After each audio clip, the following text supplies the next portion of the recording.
କିଏ ମୋତେ ଦେଖା କରିବ ତମକୁ ଖୋଜିବା ପାଇଁ ମୁଁ ତମ ଘରକୁ ଯାଇଥିଲି ହେଲେ ତମ ଘରକୁ ନିରାଶ ହେଇପାରିବି ସମସ୍ତଙ୍କ ପାଟିରେ ସେଇ ଗୋଟିଏ କଥା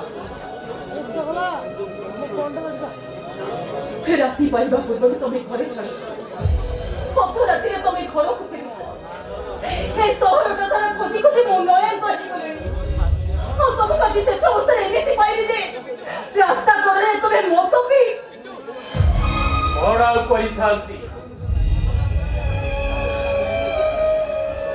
ଯନ୍ତ୍ରଣାକୁ ଭୁଲି ଯିବା ପାଇଁ ମଦ ଠାରୁ ଭଲ ଟନି ଆଉ ଏ ଦୁନିଆରେ କଣ ଅଛି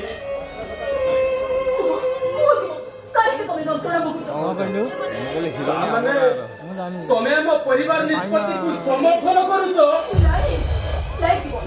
ସେଇ କଥାକୁ ମୁଁ ସମର୍ଥନ କରୁନି ହେଲେ ଯାହା ସବୁ ଘଟି ଯାଇଛି ଆମେ ତାକୁ ତାକୁ ବଦଳେଇ ଦେଇପାରିବାନି ଫେରି ନ ଆସିଲେ ଏ ଜୀବନର ମାନେ କିଛି ନାହିଁ ତମେ ମୋର ମୂଲ୍ୟ କଣ ତମ ପାଖରେ କିଛି ନାହିଁ ଅଛି ମୋ ଉପସ୍ଥିତିରେ ତମ ପାଖରେ କଣ ଆବଶ୍ୟକ ବୋଲି ମନେ କରୁଛ ହେଲେ ପ୍ରଥମେ ମୋ ଭାଇ ତମ ଭାଇଙ୍କ ପାଖରେ ତମ ପ୍ରେମର ମୂଲ୍ୟ କଣ କିଛି ବି ନାହିଁ ପ୍ରେମ ମୂଲ୍ୟବାନ କରିବାକୁ ହେଲେ ଗୋଟାଏ ଭଲ ଘର ଦରକାର ଯୋଉ ଘରକୁ ମନ୍ଦିର କୁହାଯାଏ କିନ୍ତୁ ଜୀବନ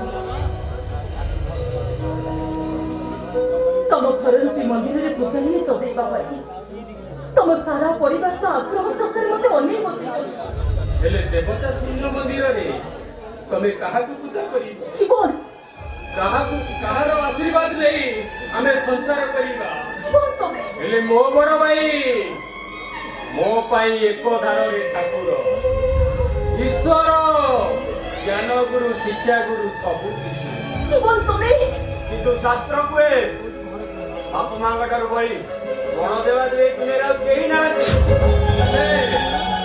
ମୋ ପିତା ମାତା ଦେବେ ଦେବୀ ନୁହନ୍ତି ମଣିଷ ରୂପରେ ଏକ ରାକ୍ଷସୀ ବାପ ମାଙ୍କୁ କହିବାଟା ତମର ଉଚିତ ହଉଥିବ ଆଉ ବାପ ମା ହୁଏ ପୁଅ ପ୍ରତି ନିଷ୍ଠୁର ହେବା କଣ ତାଙ୍କର ଉଚିତ ନିଷ୍ଠୁରତା ରହିଲା କଣ ଈଶ୍ୱରକୁ ଘରେ ରଖି ଚୌଧୁରୀ ଖାନଦାନର ସବୁ ସମ୍ପତ୍ତି ବିବାହ କରିଦେବାଟା କଣ ବୁଦ୍ଧିମାନର କାମ ହେଇଥାନ୍ତା କାଇଁ ଈଶ୍ୱର ଭାଇ ଯେ ଘରେ ରହିଥିଲେ ସମ୍ପତ୍ତିର ଭାଗ ବଣ୍ଟା ହେଇଥାନ୍ତା ଏଇ ଗ୍ୟାରେଣ୍ଟି ଅଛି ଆପଣଙ୍କ ପାଖରେ ପୁରାଣ ଇତିହାସଠାରୁ ଆରମ୍ଭ କରି ଆଜିର ମଣିଷ ସମାଜ ଯାଏଁ ଦେଖି ଆସିଲେ ସମସ୍ତଙ୍କ ମୁହଁରେ ସେ ଗୋଟିଏ କଥା ଯେତେ ଭାଇ ସେତେ ଘର ହେଲେ ଆପଣ ଜାଣିନାହାନ୍ତି ରାମାୟଣର ରାମଚନ୍ଦ୍ର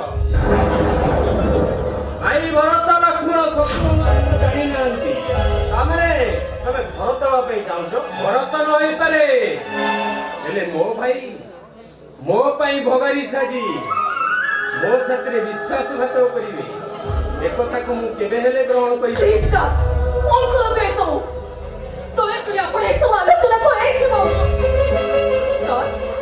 କେତେ କଷ୍ଟରେ ମୁଁ ତାଙ୍କୁ ଖୋଜି ଖୋଜି ପାଇ ସବୁ ସେ ରେଷ୍ଟ ନେବାକୁ ଆଗ ଦିଅ ବରଂ ସେ ରେଷ୍ଟ ନେଇ ସାରିଲା ପରେ ଏସବୁର ଆଲୋଚନା କରିବ ନା ମୋ ରେଷ୍ଟ ଦୋକାନରେ ଉଠିବି କିନ୍ତୁ ଜୀବନର ଜୀବନ ତା ବଡ ଭାଇ ହାତରେ କିନ୍ତୁ ତମେ ଯୋଉ ଭାଇକି ପାଇବା ପାଇଁ ଏତେ ଆସୁର ସିଏ ତମ ନିଜ ରକ୍ତର ନୁହଁ ସିଏ ହଉଛି ଗୋଟିଏ ପାଳିତ ସନ୍ତାନ ଶୁଦ୍ଧ ରକ୍ତରୁ ଜନ୍ମ ଆପଣ କଣ ଦେଖିଥିଲେ ମୋ ବାପାଙ୍କ ରକ୍ତକୁ ମୋ ବୋଉ ଗର୍ଭରେ ଧରି ଜନ୍ମ ଦେଇଛି ଆପଣଙ୍କ ପାଖରେ କି ଗ୍ୟାରେଣ୍ଟି ଆପଣ ତ ଏକ ଶୁଦ୍ଧ ରକ୍ତ ଜନ୍ମ ହେଇଛନ୍ତି କି ଗ୍ୟାରେଣ୍ଟି ଦେଇପାରିବେ ଆପଣଙ୍କ ଝିଅ ଶୁଦ୍ଧ ପୁତ୍ର ଭାବେ ଆପଣଙ୍କ ରକ୍ତ ଜନ୍ମ ହେଇଛି ଆପଣ କି ଗ୍ୟାରେଣ୍ଟି ଦେଇପାରିବେ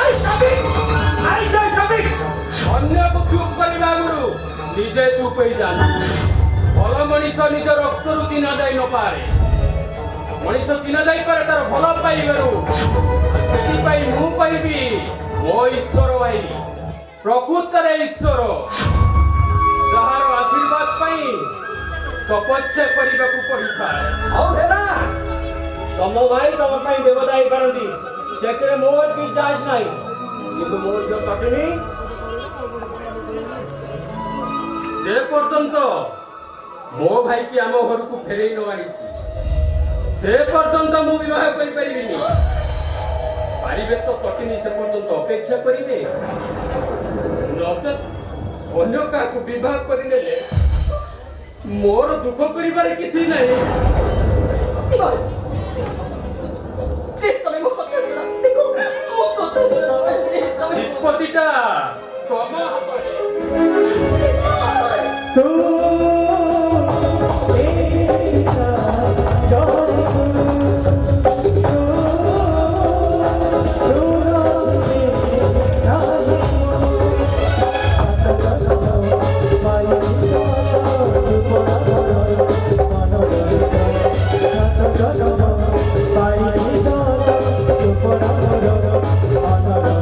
मेरा जान ନିଷ୍ପତ୍ତିଟା ତମ ହାତରେ। জীবন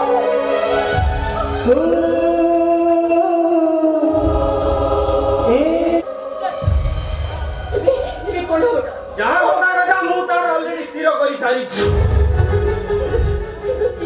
ଜୀବନ ତୋର ହବ। ଦରକାର ପଡ଼ିଲେ ମୁଁ ମୋର ସବୁ ଧନ ସମ୍ପତ୍ତିକୁ ବାଜି ଲଗେଇଦେବି। ଯା ବ୍ୟସ୍ତ ହ ନା, ଯା ଭିତରକୁ ଯା, ବିଶ୍ରାମ ନେବୁ। ଆରେ ଯା ପରା କହିଲି, ଯା।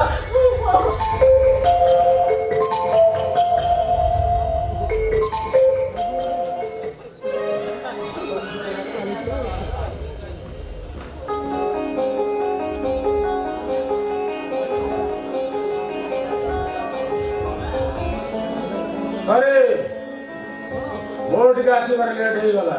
ଠିକ ଅଛି ଠିକ ଅଛି। ଆଚ୍ଛା ହଠାତ୍ ମୋତେ ତମେ ଏମିତି କାଇଁ ଫୋନ୍ କରି ଡକେଇଲ? ହଁ ତୁ ସେଦିନ କହୁଥିଲୁ ନା ତୋର ଆଉ ଗୋଟିଏ ମର୍ଡର ପାଇଁ ଅର୍ଡର ଦରକାର ବୋଲି। ହଁ କିନ୍ତୁ କିନ୍ତୁ ନୁହେଁ, କହ ପାରିବୁ କି ନା? ଆସାମୀ କିଏ? ଈଶ୍ୱର କାନ୍ତା ପ୍ରସାଦ ଚୌଧୁରୀ ତୁ ମର୍ଡର କରିଥିଲୁ। ଈଶ୍ୱର ହଉଛି ତାର ପାଳିତ ପୁଅ। ହଜୁଦ କଣ ପାଇଁ? ହଜୁଦ ଏଇଥିପାଇଁ ଯେ ମୁଁ ସିନା ମଣିଷ ମାରେ, ହେଲେ ତୁ ତ ମୋ ଠାରୁ ବହୁତ ବଡ଼ କଂସାଇ।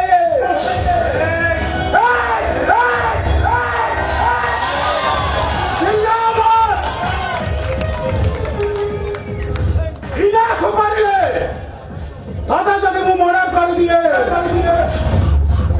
ଏ ଦୁନିଆରୁ ଅରକାଇ ମଣିଷ ପାଉଥିବା ଗୋଟେ ବିସ୍କୁଟ ଥିବ, ତା ସଂଖ୍ୟାଟା କମି ଯାଆନ୍ତା। ତୁ କେଇଟା କହୁଛି? ଓ ନା ଜଲ୍ଲାଦ!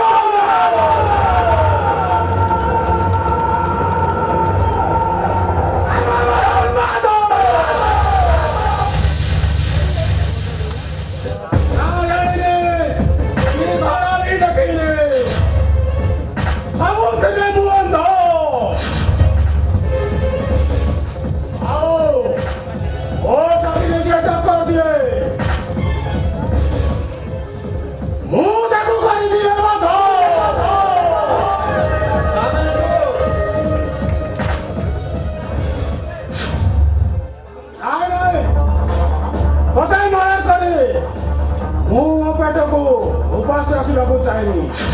ହେଲେ ବେଇମାନ ସେ ଆସାମୀକୁ କେମିତି ବାଟରୁ ହଟାଯାଏ ସେ ମାଧ୍ୟମରେ ତମକୁ କେମିତି ଜଣା? ସେ କଥା ତୋର ଜାଣିବା ଦରକାର। ଦରକାର ଅଛି।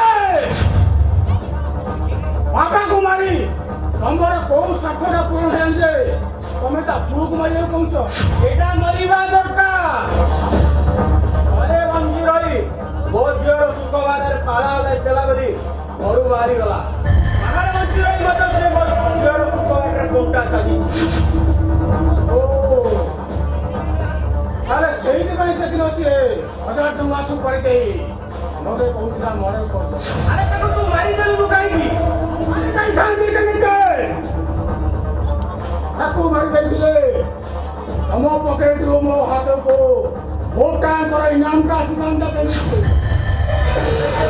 ଜାଣିଛୁ କୋଉଠି ଅଛି ମୁଁ କହିପାରିବିନି, ତଥାପି ଯଦି ସେ ଆତ୍ମହତ୍ୟା କରିନଥାଏ ମୋତେ ଖୋଜିବାକୁ ବେଶୀ ସମୟ ଲାଗିବନି। ଶୁଣ, ଏ କଥା ଯେମିତି ଆଉ କେହି ନ ଜାଣନ୍ତି। ଆଉ କ'ଣ କାହାକୁ ଜଣେଇବି ମୁଁ ଆରେଷ୍ଟ ହେଇଯିବା ପାଇଁ?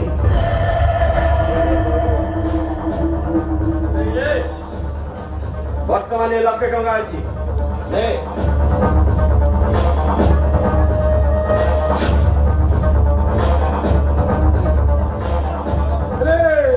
मानसिंह बाबू तुम अर्डर पालन करिया पूर्व जदि मते किए 2 लाख टका देरी हुए तुमको मर्डर करिया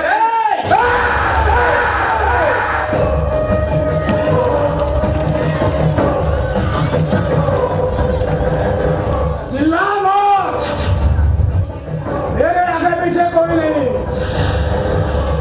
लेकिन तुम्हारे पीछे तुम्हारी एक बेटी है वो तो साला रो देना चाहिए समझ लेना जो उसको भी ये गाढ़ा खुद है ना वो साला उसी गाढ़े में खुद ही गिरता